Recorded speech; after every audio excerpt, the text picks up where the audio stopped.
Bismillahirrahmanirrahim. Assalamualaikum warahmatullahi wabarakatuh. Alhamdulillahi rabbil alamin. Nahmaduhu wa nasta'inuhu wa nastaghfiruh wa na'udzu billahi min syururi anfusina wa min sayyiati a'malina. May yahdihillahu fala mudilla lahu wa may yudlilhu fala hadiya lahu. أشهد أن لا إله إلا الله وحده لا شريك له وأشهد أن محمدا عبده ورسوله لا نبي ولا رسول بعده. قال الله تعالى في كتابه العزيز أعوذ بالله من الشيطان الرجيم فصل لربك وانحر. وقال رسول الله صلى الله عليه وسلم في حديثه Man kana dhabha qabla as-salati falyu'id. Atau kama qala Rasulullah sallallahu alaihi wasallam.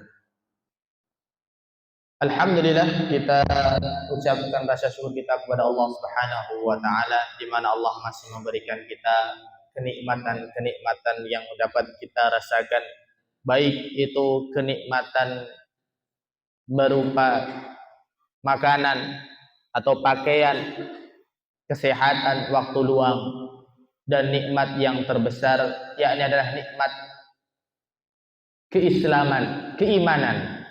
Karena Allah Subhanahu wa taala terkhusus untuk kenikmatan iman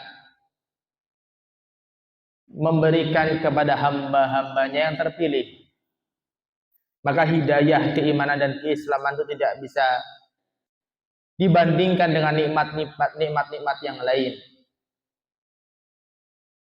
Salawat dan salam tak lupa kita selalu haturkan kepada junjungan Nabi besar kita Rasulullah Muhammad sallallahu alaihi wasallam dan kepada para sahabat-sahabatnya, kepada para pengikut-pengikutnya dari zaman ke zaman hingga nanti yaumul qiyamah. Tapi para bapak, para ibu yang dimuliakan Allah Subhanahu wa taala, kajian fikih kita di kesempatan kali ini insyaallah kita akan mengulik sedikit tentang syariat sembelih. Karena ini menjelang sudah masuk hari ini ya Pak ya, 1 Zulhijjah ya.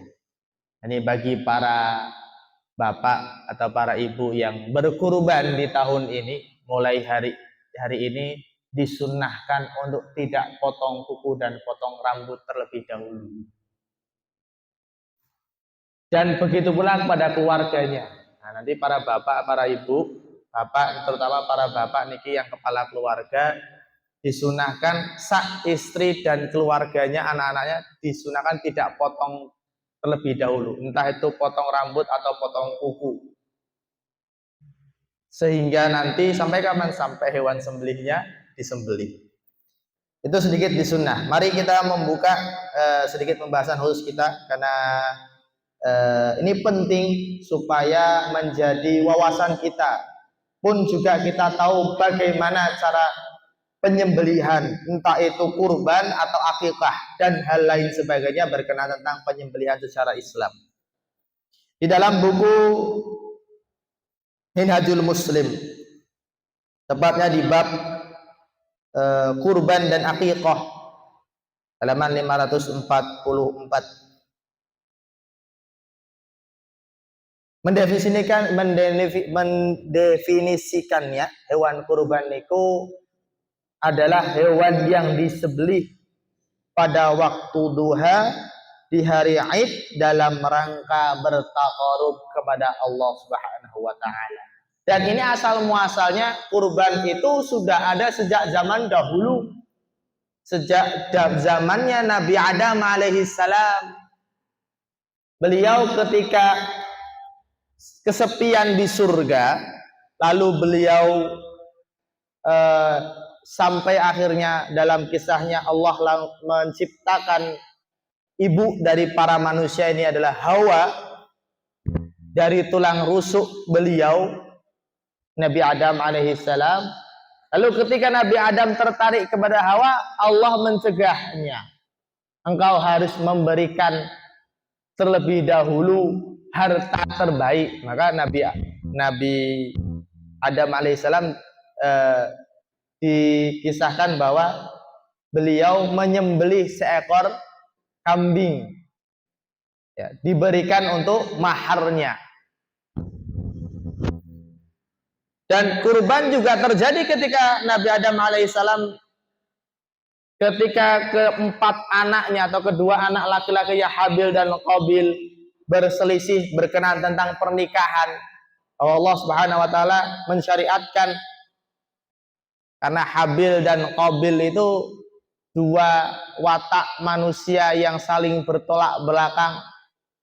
Yang satu terkenal lembut, ikhlas, yang satu terkenal keras. Tapi ketika Allah takdirkan, Allah syariatkan Habil menikah dengan kakak saudara kembarnya, karena saat itu manusia hanya itu saja, gitu ya. Jadi Habil niku punya saudara kembar perempuan dan Qabil punya saudara kembar perempuan. Saudara perempuan kembarnya Qabil itu Allah syariatkan untuk menikah dengan Habil, dan begitu pula sebaliknya disilang. Tetapi si Qabil ini tidak mau, merasa saudara kembarnya lebih cantik daripada kembaran perempuan saudaranya.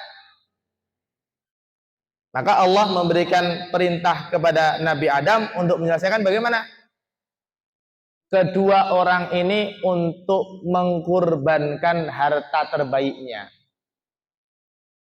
Nah, dikisahkan Rasulullah SAW dalam hadisnya bahwa ternyata kurban yang diterima adalah milik si Habil, dan Habil yang diterima kurbannya tadi diputuskan untuk menikahi saudara kembarnya Qabil.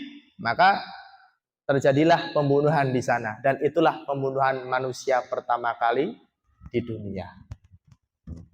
Jadi sifat penyakit hati yang paling besar pertama adalah sombong, yang kedua adalah dengki. Itu besar sekali. Baik. Lalu disyariatkannya kembali kepada ketika Nabi Ibrahim alaihissalam. Beliau Khalilullah, mungkin para panjenengan sudah tidak asing kisahnya bagaimana Ibrahim alaihissalam dengan Ismail alaihissalam, putranya yang ditunggu-tunggu kehadirannya. Lalu Allah perintahkan untuk disembelih. Ini arafil manam anni adbahuka, kata Ibrahim. Aku lihat dalam mimpiku, dan dalam mimpiku ini aku menyembelihmu wahai Ismail. Fandur madza tara, kata Ibrahim. Lalu coba bagaimana pendapat? Bu, Pak, Nabi Ibrahim menunggu bayinya, sudah tua. Ibunya Ismail kan Siti Hajar gitu. Siti Hajar itu dulunya budaknya Siti Saroh, istri pertama Nabi Ibrahim. Karena Siti Saroh merasa sudah tua, tidak bisa memberikan keturunan, akhirnya Siti Saroh menyuruh mengikhlaskan Nabi Ibrahim untuk, Pak, Mbok niki Hajar dinikahi mawon, kula bebaske, monggo dinikahi. Dinikahilah Siti Hajar.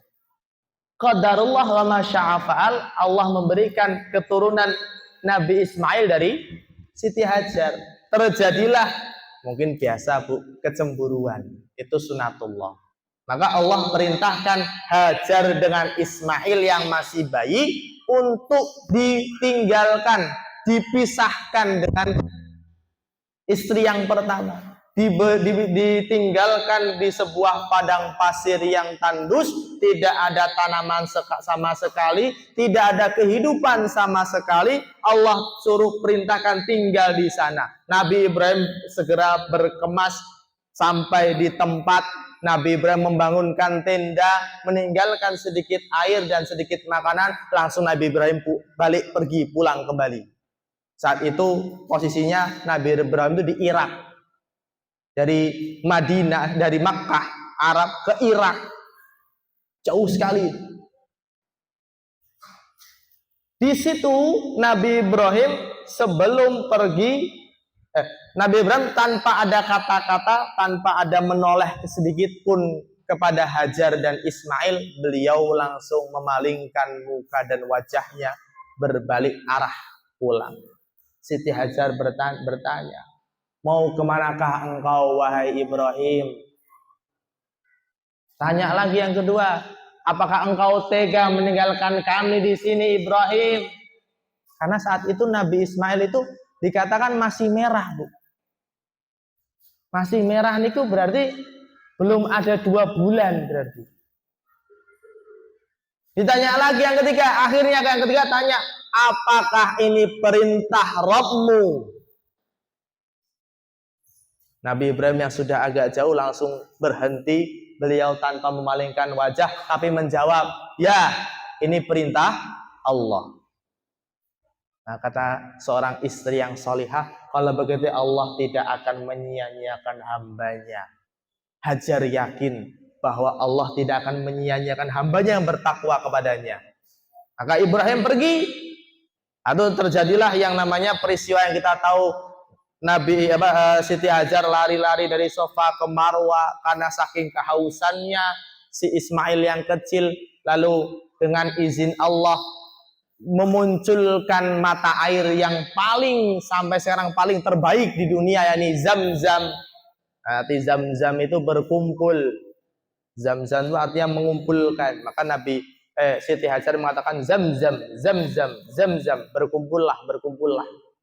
Terbentuklah genangan kolam di situ. Maka disitulah pertama kali dimunculkannya mata air Zam-Zam. Barulah di sana mulai ada kehidupan. Singkat cerita, ketika Nabi Ismail menjelang remaja, Nabi Ibrahim datang kembali ke Mekah. Saat itu sudah ada beberapa bangunan yang berdiri. Lalu bertemu dengan anaknya.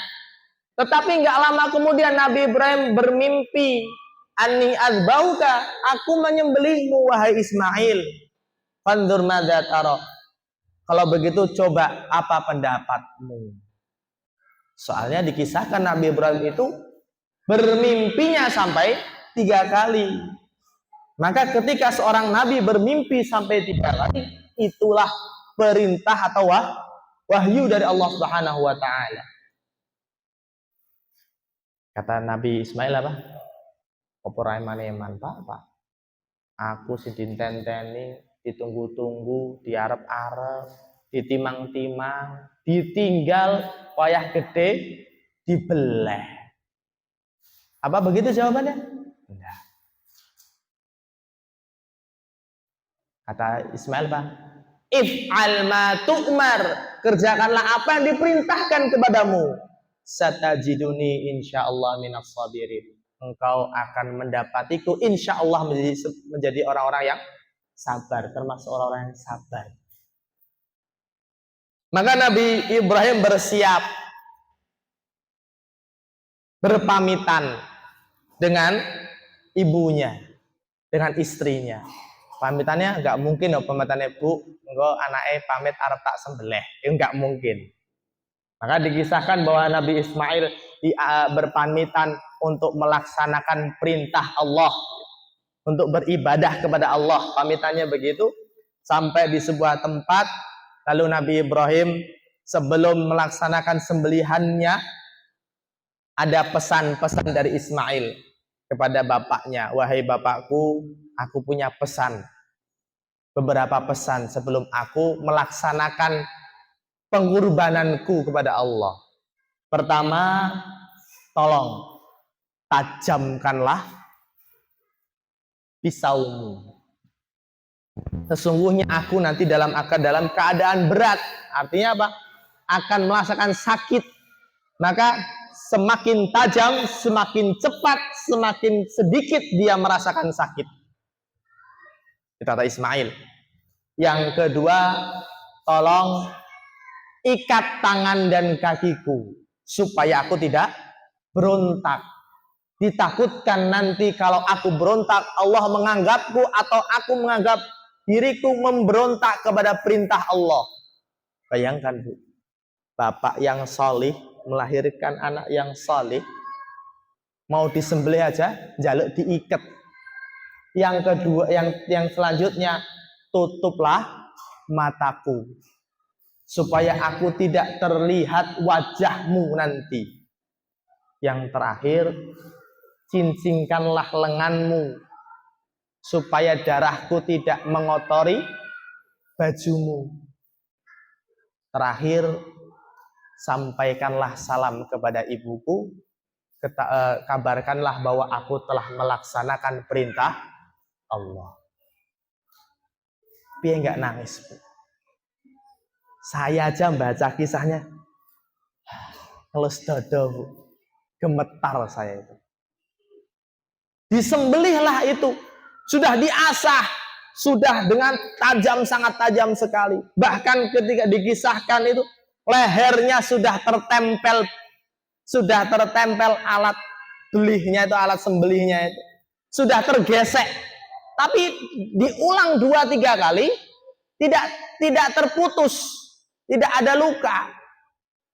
Barulah saat itu Allah perintahkan untuk berhenti. Allah mengatakan, engkau sudah diterima kurbanmu, niatmu, dan sudah menjadi bukti. Maka Allah ganti Ismail itu dengan seekor domba atau kambing yang gemuk dan besar. Disitulah barulah mereka berdua menyembelih seekor kambing tadi menjadi bentuk simbol pengorbanan kepada Allah. Ini syariatnya dari Nabi Ibrahim berarti syariat kita, syariat Nabi Rasulullah SAW melanjutkan syariatnya Nabi Ibrahim alaihissalam. Itu asal muasalnya ngonten Bu, Pak. Jadi sembelih itu seperti itu. Baik. Hukum berkurban, hukumnya adalah sunnah yang wajib bagi setiap keluarga muslim. Oh, piye maksudnya? Artinya apa? Ini sunnah muakkadah, sunnah yang sangat ditekankan. Bahkan sebagian ulama kecil mengatakan kurban itu wajib. Kurban itu wajib. Bahkan ada salah seorang hadis, ada sebuah hadis yang mengatakan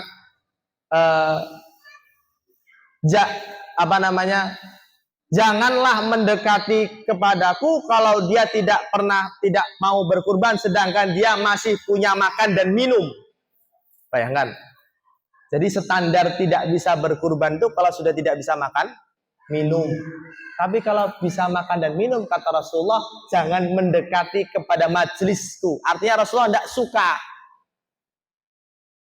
Maka kebalikannya, berkurban itu sunnah muakkad yang ditekankan, bahkan hampir mendekati wajib.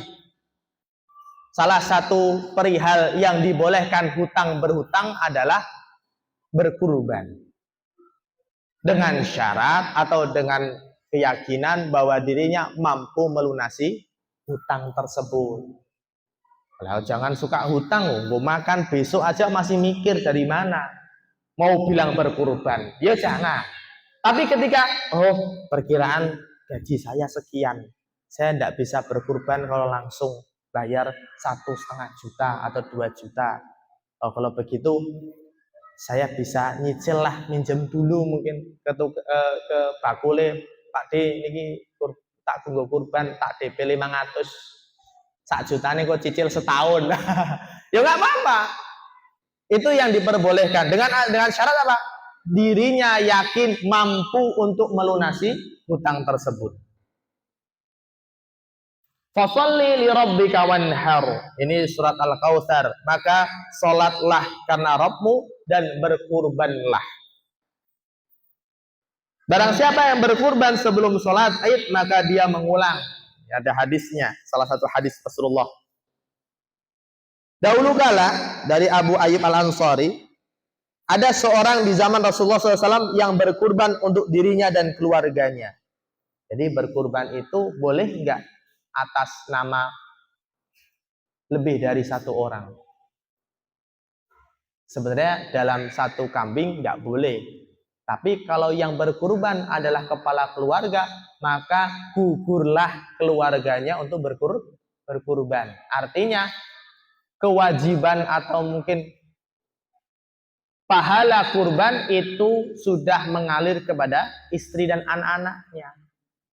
Nah, ketika berkurban itu, orang kalau mau berkurban menyembelih Allahumma hadza taqabbal minni atau min fulan bin fulan wa ahlihim. Ya Allah, kabulkanlah, terimalah kurbanku ini dari fulan atau fulan bin fulan dan seluruh keluarganya. Itu salah satu doa sebelum menyembelih. Keutamaannya, banyak sekali keutamaan dari berkurban ini. Rasulullah SAW bersabda, tidak ada amalan kebajikan dari anak Adam yang lebih dicintai Allah pada hari kurban lebih dari mengalirkan darah, artinya menyembelih kurban. Hewan kurban akan datang pada hari kiamat dengan tanduk, kukunya dan bulu-bulunya. Sesungguhnya darah itu telah mencapai keridhaan Allah.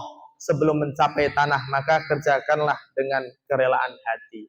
Jadi kurban itu sebenarnya yang sampai kepada Allah bukan darahnya, bukan kukunya, bukan kepalanya, bukan jeroannya, bukan. Tetapi niat dan keikhlasan kita kepada Allah Subhanahu wa taala. Bahkan kata Rasulullah, sebelum darah kurban itu mengalir atau disembelih hewan itu, Allah sudah menerima apabila dengan keridhaan. Sebaliknya, hati-hati, orang bisa jadi berkurban niatnya salah, pingin pamer, pingin dikatakan mampu, pingin dikatakan orang yang kaya, pingin dikatakan wah mentang-mentang mungkin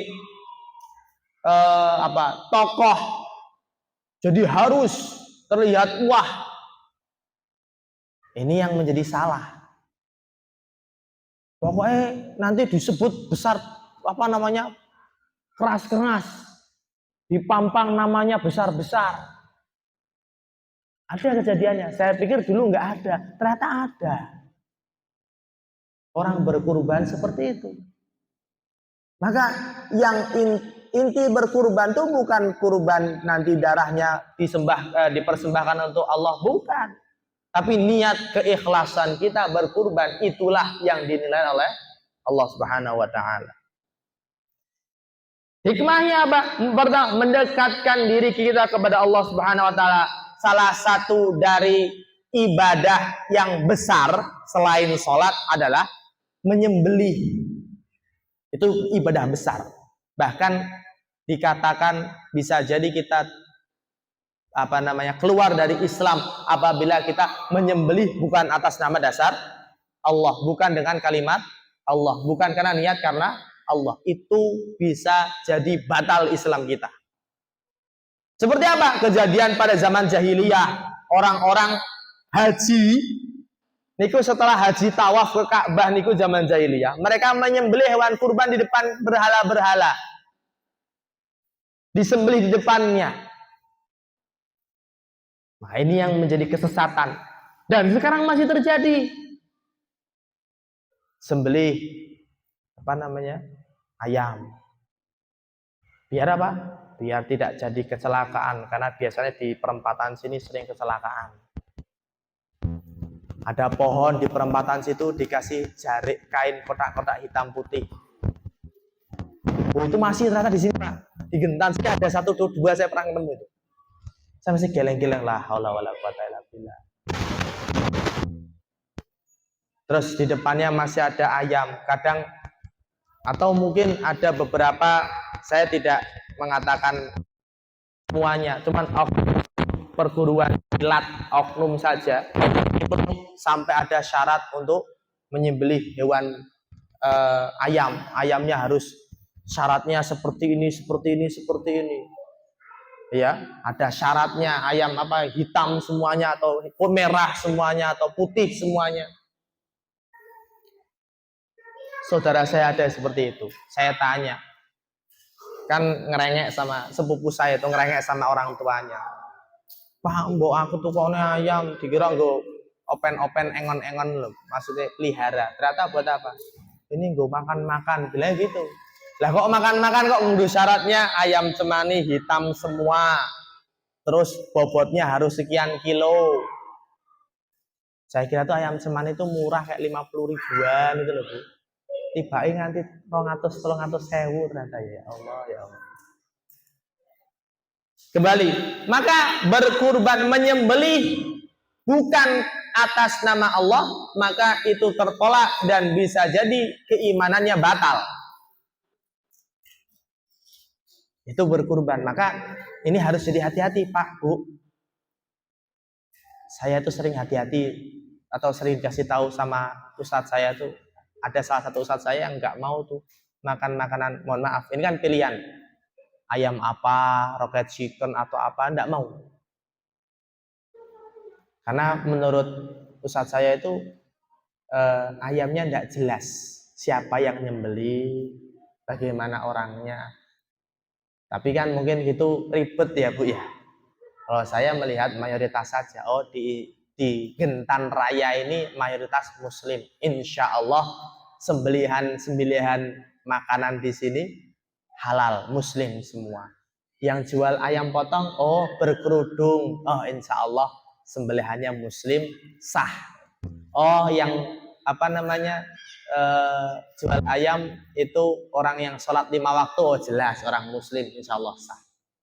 Tapi kalau yang jual ayam, wong rakudungan, saya bukan menjudge orang berkudungan tidak Muslim, tidak, tapi melihat dohirnya, tidak berkerudung, wayahnya adzan sholat, tidak tutup warungnya, nggak sholat. Terus itu bagaimana kita mau meyakini bahwa sembelihan itu halal? Karena halal dan haram tuh hati-hati betul itu. Masuk ke perut kita bisa jadi neraka. Sesuatu daging yang tumbuh di dalam tubuh kita yang tidak karena kehalalan, maka tempatnya di neraka. Kalau udah tidak jadi daging, wis kadung. Abu Bakar radhiyallahu anhu, beliau sering dikasih susu oleh pembantunya, khodimnya, kanan atau sekretarisnya lah, tiap pagi. Selalu ditanya, ini dari siapa? Oh, ini hasil kerja saya. Diminum susu itu. Suatu hari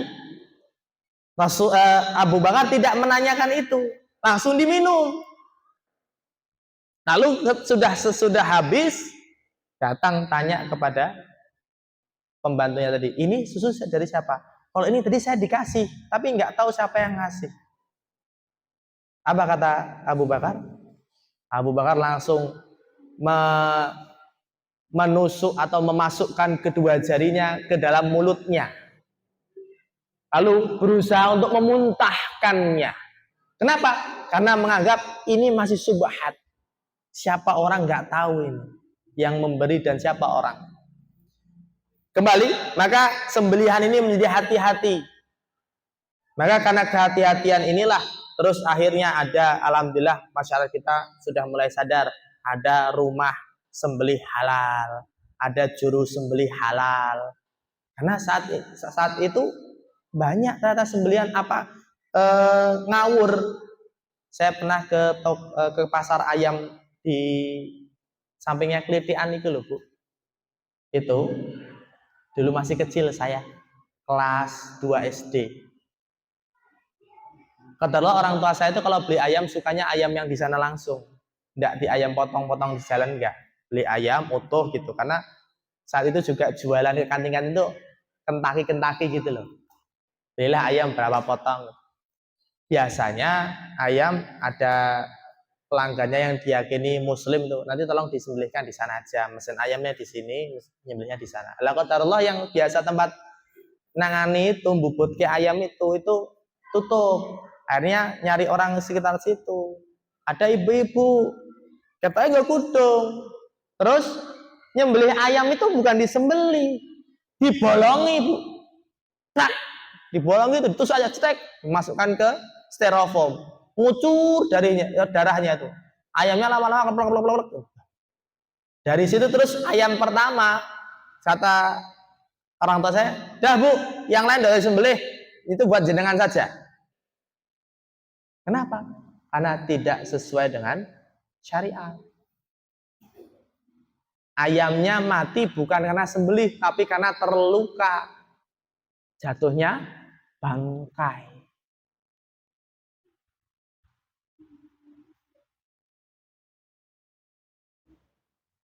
Baik. Tuntunan hewan kurban. Tidak cukup berkurban kurang dari domba jazah. Jazah itu artinya di sini nanti akan kita coba bahas ya. Ini istilah-istilah. Yaitu yang umurnya setahun atau mendekati setahun. Adapun kambing, onta, dan sapi, maka tidak cukup apabila kurang dari kategori asani, yaitu kambing yang berumur 1 tahun dan memasuki tahun kedua. Ini ada syaratnya berarti. Jadi kurban itu syaratnya lebih banyak daripada akikah. Kalau akikah yang penting sehat, mau dia kurang dari 1 tahun atau lebih dari 1 tahun itu tidak masalah. Tapi kalau kurban itu ada syaratnya, lebih banyak dari sehat fisiknya, terlihat tidak terlalu kurus, ketika tidak apa namanya bahasanya air liur atau mungkin ingusnya tidak terlihat seperti seperti hewan sakit. Tidak terpotong tanduknya melebihi dari 1/3, tidak terpotong telinganya melebihi dari 1/3. Nah, itu kalau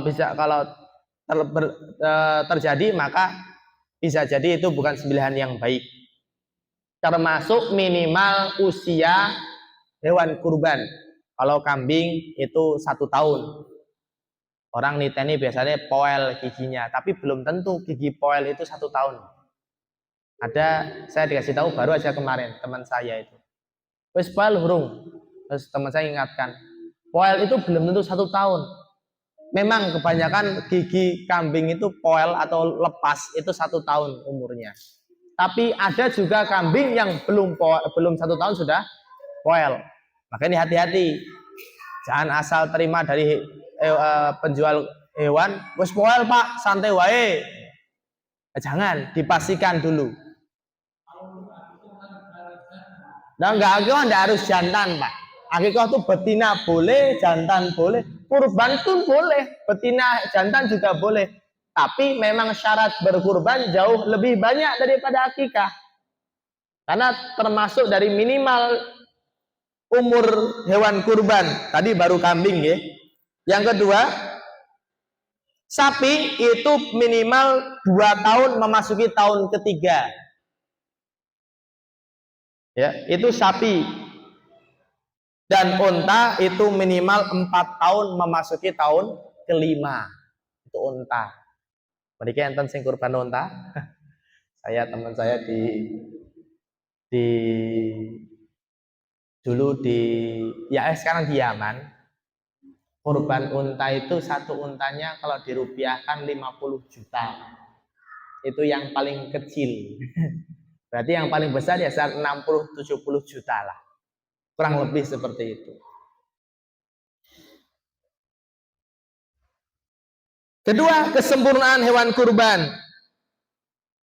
Ya ini hewannya sehat dan tidak cacat, tidak boleh buta, tidak boleh pincang, tidak boleh pecah tanduk di pangkalnya alias di awal tanduknya tidak boleh ada luka atau pecah atau terpotong 1/3. Kadang ada kambing yang panjang kupingnya itu terpotong. Nah, kalau terpotongnya sedikit itu masih tidak mengapa. Tapi kalau terpotong sampai 1/3 itu sudah dianggap cacat. Itu tidak disahkan untuk menjadi hewan kurban. Atau pincang atau terluka. Ada pernah itu panitia kurban bawa sapi giringnya sak-sae. Akhirnya sapinya jatuh ke lubang sembelihan itu, pincang akhirnya. Niku harusnya tidak sah untuk kurban. Akhirnya sing dadi tombok panitia. Ya itu resiko. Maka terutama untuk panitia kurban atau yang menalangi atau para panitia yang itu kan kurban, maka harus tahu. Salah satunya tidak boleh cacat, pincang atau pecah tanduk di pangkalnya, atau putus telinganya, atau tidak boleh sakit, tidak pula kurus kering hingga terlihat tulang rusuknya. Kayak busung lapar niku lho, Bu. Yang mesake, wis kuru dikorbanke. Ketiga, kurban yang paling baik, yang paling afdol adalah hewan kambing gibas, bertanduk, jantan, berwarna putih dan hitam di bagian area mata. Itu didasarkan kepada hewan kurbannya Rasulullah SAW. Rasulullah hewan kurbannya kambing putih, bertanduk, lengkap, dan sekitar matanya berwarna hitam, atau bulu sekitar matanya di wajahnya berwarna hitam, menghiasi sekitar mata dan keempat kakinya. Jadi empat kakinya pun bagian dari apa itu, tumit apa itu, hitam ya. Itu sunnahnya.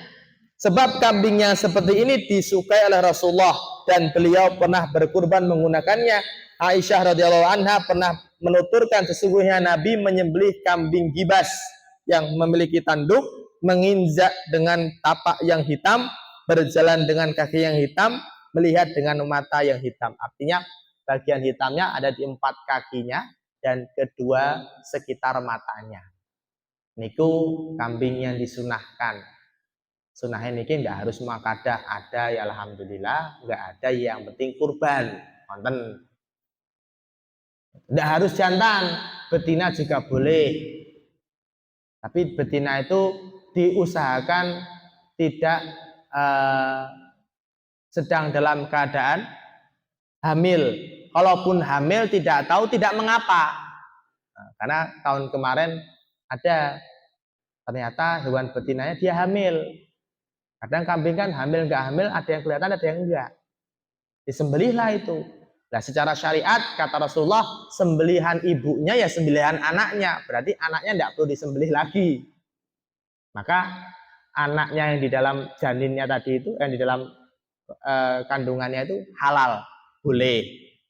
Tapi biasanya sedikit orang yang mau makan janin kambing itu. Walaupun katanya lebih empuk, walau alam saya belum pernah makan juga. Itu. Tapi kalau anaknya ini ternyata setelah disembelih kok di dalam kandungannya masih hidup, maka ini tidak boleh.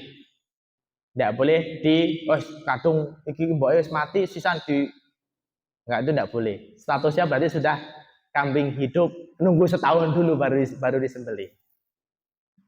Berarti sing duwe mati. Gitu ya. Selanjutnya, waktu menyembelih, adapun waktu menyembelih kurban adalah pagi hari setelah Id dan tidak sah dilakukan sebelumnya. Barang siapa yang menyembelih sebelum sholat, maka ia menyembelih untuk dirinya sendiri. Dan barang siapa yang menyembelih ketika setelah sholat, maka dia menyempurnakan kurbannya, mendapatkan sunnah kaum muslimin. Rasulullah dahulu pernah berkurban atas seluruh kaum muslimin. Ini adalah kekhususan Rasulullah saja. Jadi sebenarnya kita tuh sudah dikurbankan oleh Rasulullah dengan satu kali kurban. Nah, maka yang awalnya dulu wajib, karena Rasul sudah mengkurbankan kita kaum muslimin, maka jatuhnya menjadi sunnah muakkadah yang ditekankan, bahkan sangat dianjurkan. Karena boleh memiliki kurban, dianjurkan bagi kaum muslimin untuk memotong hewannya sendiri. Nah, nanti yang bisa yang kurban dianjurkan motong sendiri, nyembelih sendiri, Pak, Bu. Tidak harus laki-laki. Perempuan tidak apa-apa juga. Kalau berani dan tahu tata caranya, nonton. Tidak harus perempuan, tidak harus laki-laki. Perempuan boleh. Atau minimal melihat hewan kurbannya disembelih. Panjenengan para ibu mungkin kalau ratego nyembelih dewe minimal melihat. Karena Rasulullah pernah mengatakan seperti ini, wahai Aisyah, keluarlah. Aisyah saat itu kurban. Kata Rasulullah, keluarlah kamu dan lihatlah kurbanmu disembelih. Itu sunnah. Maka Rasulullah memerintahkan Aisyah seperti itu. Anjuran bagian kurban, dianjurkan untuk membagi hewan kurban menjadi 3 bagian. Sepertiga untuk dimakan anggota keluarganya atau ahlu kurbannya. Sepertiga lagi disodakohkan dan sepertiga lagi dihadiahkan. Dahulu Rasulullah itu melarang daging kurban itu disimpan. Semua harus habis dalam waktu 4 hari. Hari Aid, hari tasyrik pertama, tasyrik kedua, tasyrik ketiga. Dahulu seperti itu. Tidak boleh disimpan, harus dihabiskan. Tapi semakin banyak kaum muslimin, semakin banyak yang berkurban. Maka anjuran ini menjadi gugur. Rasulullah mengatakan sepertiganya bisa disedekahkan, sepertiganya bisa diberikan, sepertiganya bisa disimpan. Nah, itu berarti syariat atau mungkin sunnah yang sudah diganti. 8. Memberikan upah tukang jagal selain dari hasil kurban. Maka ini tidak boleh orang tukang jagal yang sudah disewa menuntut bayarannya dengan hewan kurban atau daging kurban. Maka karena pada dasarnya ini adalah interaksi atau penggunaan jasa. Dalam Islam tidak boleh berupa hasil pekerjaannya menjadi bayarannya, itu tidak boleh.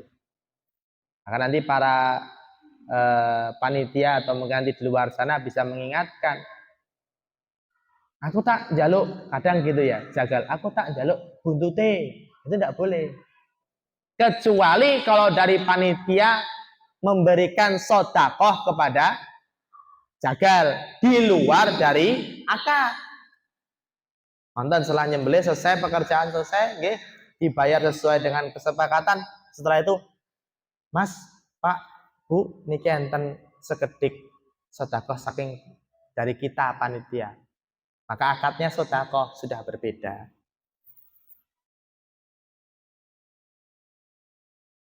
Sudah waktu isya ya? Nggih. Niki sebenarnya masih banyak sekali berkenaan tentang kurban dan mudah-mudahan bisa kita bahas di pertemuan selanjutnya karena memang ini penting sekali berkenaan tentang sembelih menyembelih, salah satu dari syariat yang besar, karena hari raya kita itu cuma 2 atau 3, Idul Fitri, Idul Adha, dan hari raya hari Jumat. La qadarullah, tahun ini insya Allah kita punya 2 hari raya, sholat Jumat dan Idul Adha. Nah, kalau di Arab sana hari raya besar itu bukan Idul Fitri, Bu. Di Indonesia aja hari raya Idul Fitri bisa hari raya kedua, ketiga, keempat, kelima. Tapi kalau di Arab sana justru hari raya besar adalah hari raya Idul Adha, Idul Kabir kata orang Arab, hari raya besar. Yaumun Nahr, hari penyembelihan di mana-mana. Justru yang disunahkan itu, kalau mau paling sunnah nggih, bukan kasih ke panitia. Kalau paling sunnah nggih, nyembelih dewe di rumah, nyembelih dewe, beteti dewe, motong-motong sendiri, bagikan sendiri. Itu sunnah, paling sunnah niku.